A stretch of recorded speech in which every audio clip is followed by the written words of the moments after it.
time plus feeling equals the manifestation. Now, I am working on a book about creation because I think it's important to make the most natural thing to us feel more pragmatic. And I feel like breaking it down in an equation is an easier way for me to explain it to you. But I also think visually it can help as well, in addition to the other supplements that you're using to learn about how to be more involved in your own life. Now, the reason I feel that it is time plus feeling that equals the manifestation is because the manifestation or the desire that is already within us, we already, if I may say from an egoic perspective, we already own it. But then there's parts of us have been trained to not see that as validation enough, but to see other problems that don't really belong to us, even when it comes down to our epigenetics. Like, there's problems that we carry that really don't belong to us, and we're distracted from our own divinity. We're distracted from our own need to create, to fulfill the wants that are natural to us, so that we can create in a way that allows us to experience, manifest, the consistency with that feeling, the consistency in being in that space where you're free to create, you feel secure in creating, right? Where you're able to be direct, but also be curious about the way things are operating, curious about your own perspective. To want is to expand. To want is to change. To want is to feel. And as human beings, the reason we have senses is because we are feelers.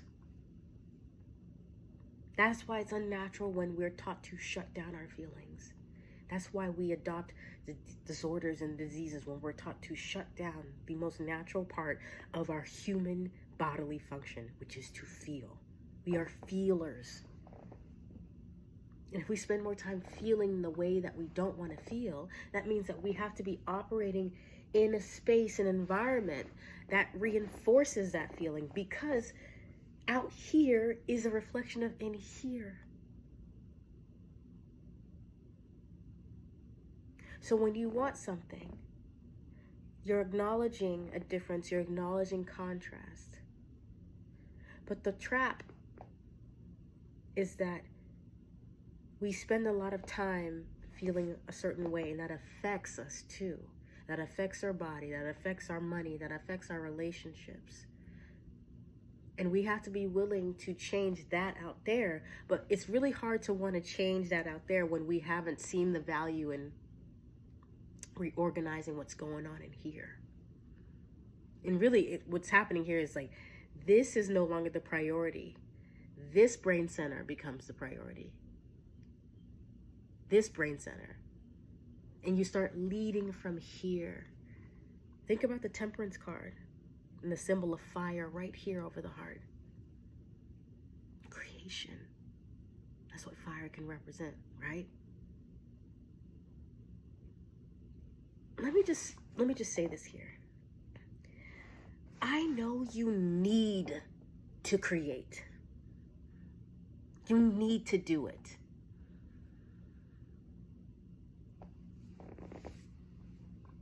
I get that feeling.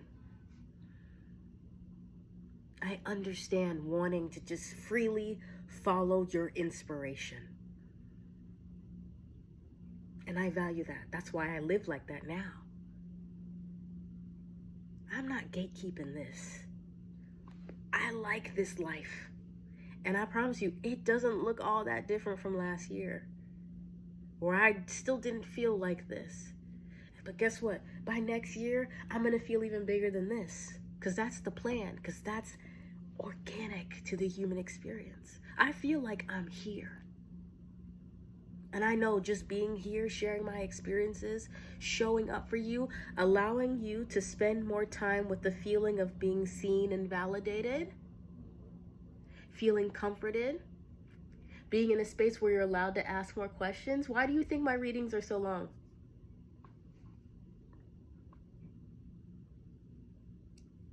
Okay.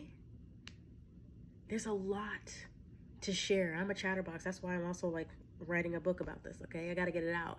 But you see, that's my inspiration. I have to create. I have to share these messages. I allow my body not to be objectified, but I am going to be objective with it and allow my body to be a tool through which messages are channeled.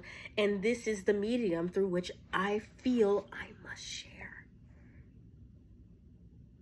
I give that to myself every day.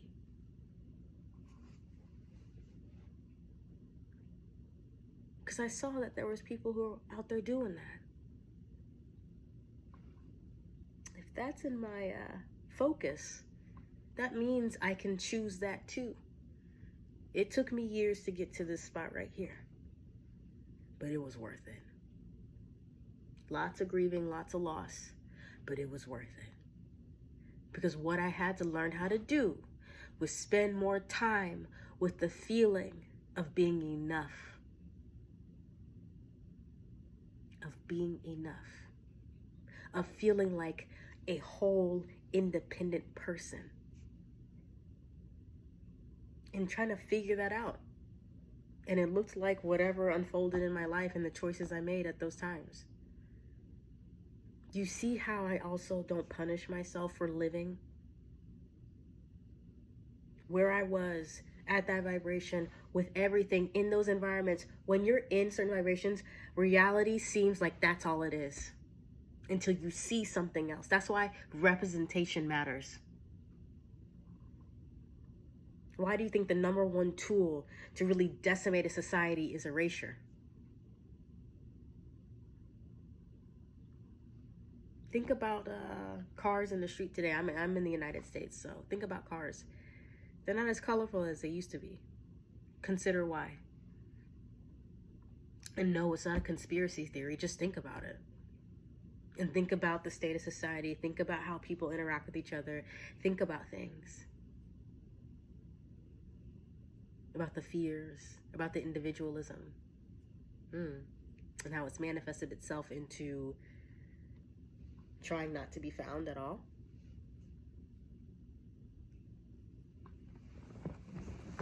Being free to think about things like that, about how things are actually working around you.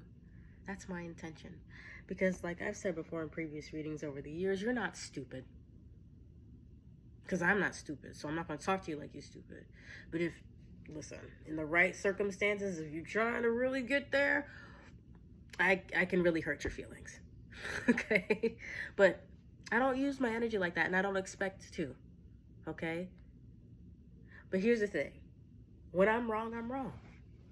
And I can accept that too. In this reality that I'm living and sharing and promoting with you, no hard feelings. No hard feelings would mean it's not a very hard reality to live with.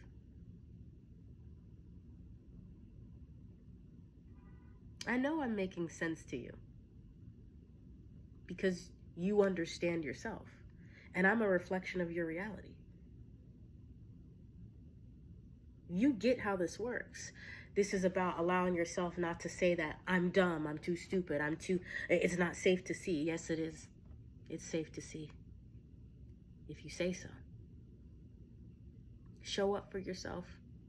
Listen to more content, read more content, open your journal and create content. Create your life. Ask yourself new questions. In fact, I have some questions for you to ask if you made it this far. You can ask yourself this every day. What validates me? Or let's intensify it. What validates me now? What comforts me now? What provides safety for me now? And then when you answer those questions, you can ask yourself, how can I give myself 1% more of me today? Which is another way of saying, how can I listen to myself even more? How can I feel safer in the silence?